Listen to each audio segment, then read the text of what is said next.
नमस्कार दोस्तों, स्वागत है आपका हमारे YouTube चैनल करियर 247 में।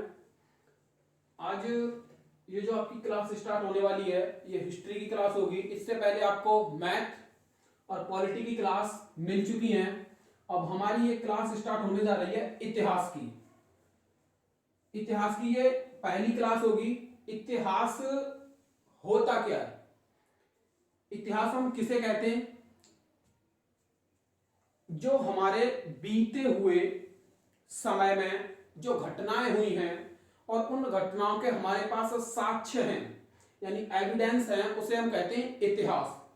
और जिनके हमारे पास एविडेंस नहीं है, साक्ष्य नहीं है, उसे हम कहते हैं पास्ट यानी हमारा भूतकाल या बीता हुआ समय। हम जो इतिहास को जो हमें पढ़ना है वो सिर्फ हमें पढ़नी है इंडियन हिस्ट्री। इंडियन हिस्ट्री भारतीय इतिहास को जो बांटा गया है वो 3 भागों में बांटा गया है।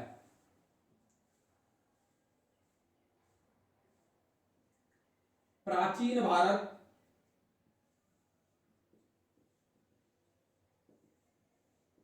एंशिएंट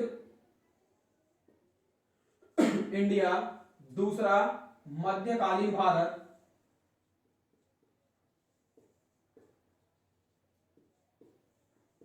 मिडाइवल इंडिया, और जो तीसरा पार्ट है, तीसरा भाग वो है आधुनिक भारत यानी मॉडर्न इंडिया।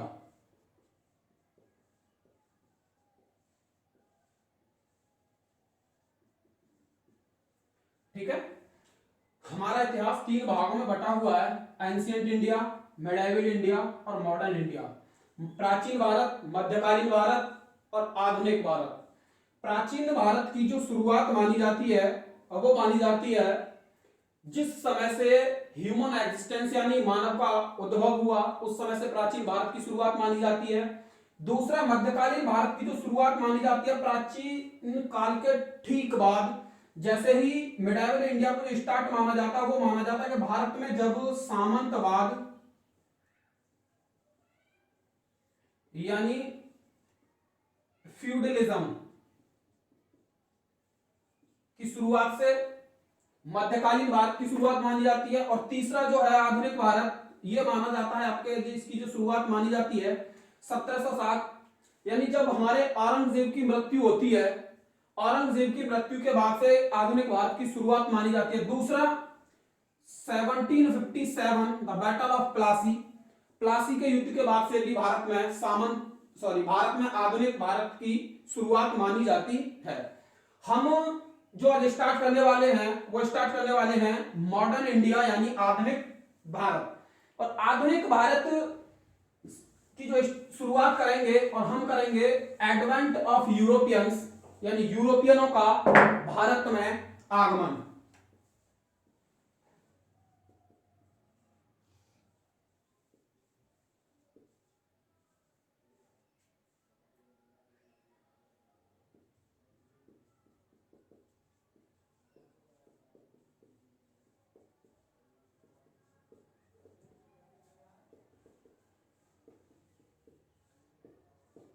ठीक है, जब भारत में यूरोपीय कंपनियों का आना प्रारंभ हुआ उसी समय से आधुनिक भारत की शुरुआत मानी जाती है। देखिएगा, जैसे हमारे यहां जो यूरोपीय कंपनियों का आने का सीक्वेंस है यानी यूरोपीय कंपनियां जो आई उनके आने का क्रम क्या है। सबसे पहले जो आए थे वो आए थे पुर्तगाली, पोर्टुगीज। दूसरा जो आए थे वो आए थे डच। तीसरा अंग्रेज या बोल सकते हो ब्रिटिशर्स। और चौथा डेनिश।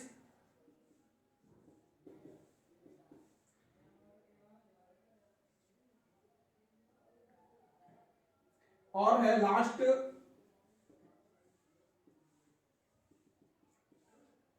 फ्रांसीसी।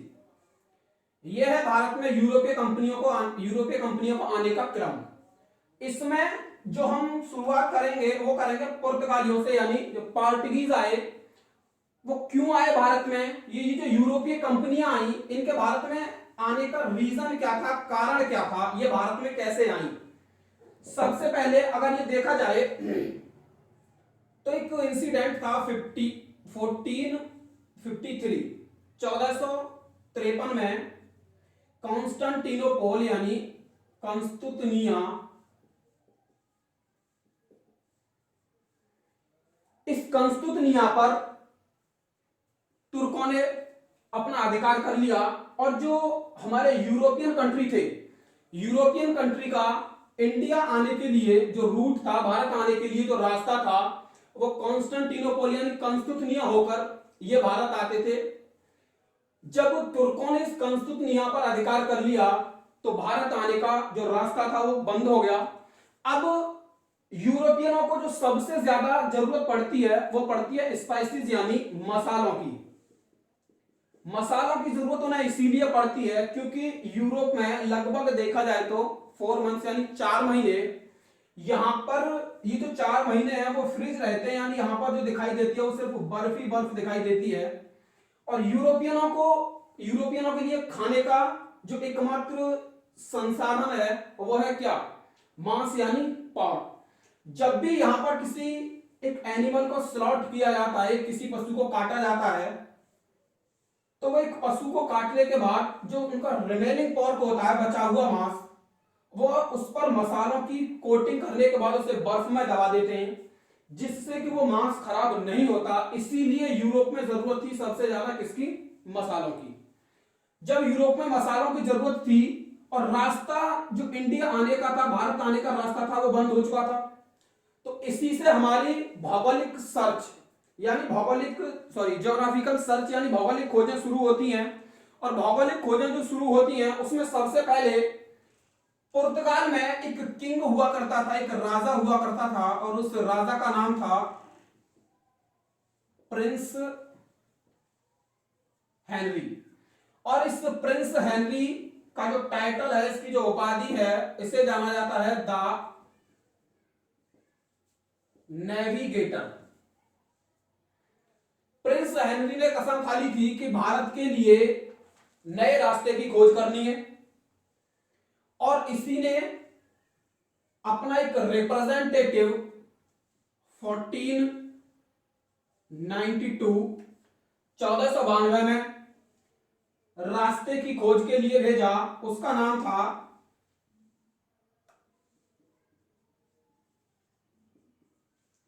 कोलंबस।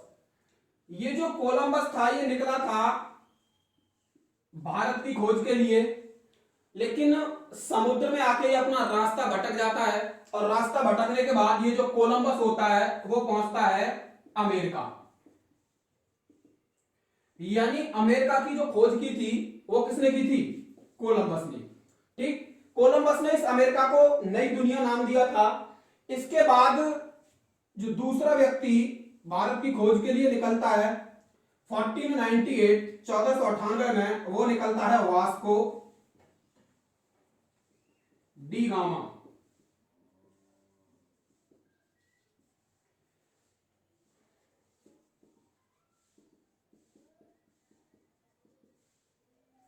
वास्को डिगामा निकलता है। Vasco da Gama Cape of Good hope,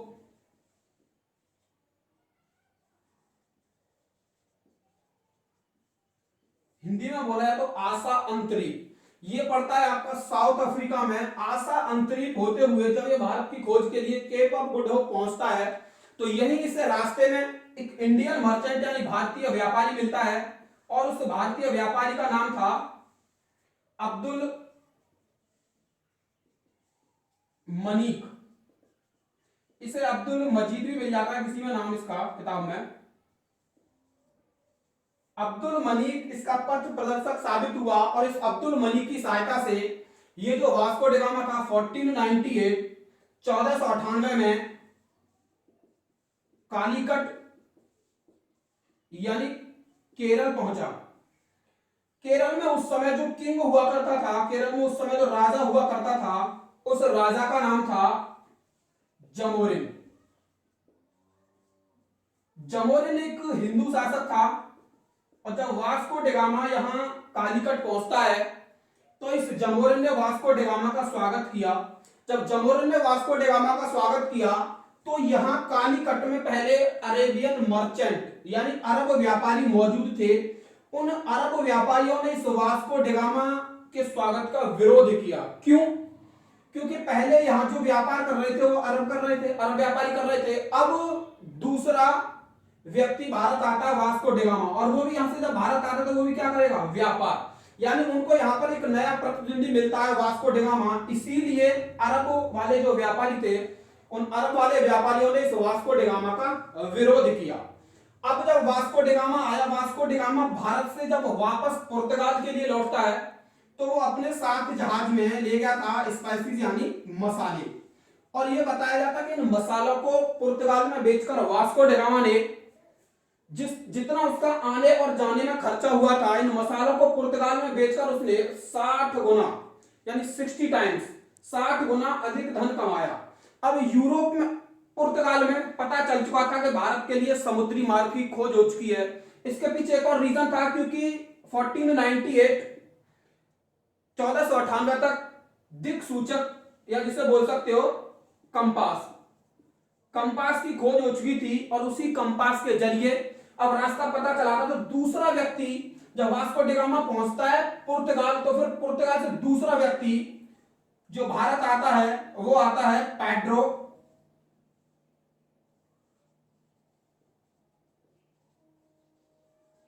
Alvarez Cabral.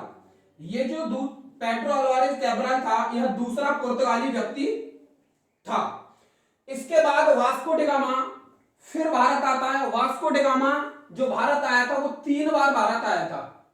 पहली बार जो वास्को डी गामा आया था वो 1498 1498, दूसरी बार 1502 1502, और तीसरी बार ये आया था 1524 यानी 1524 में।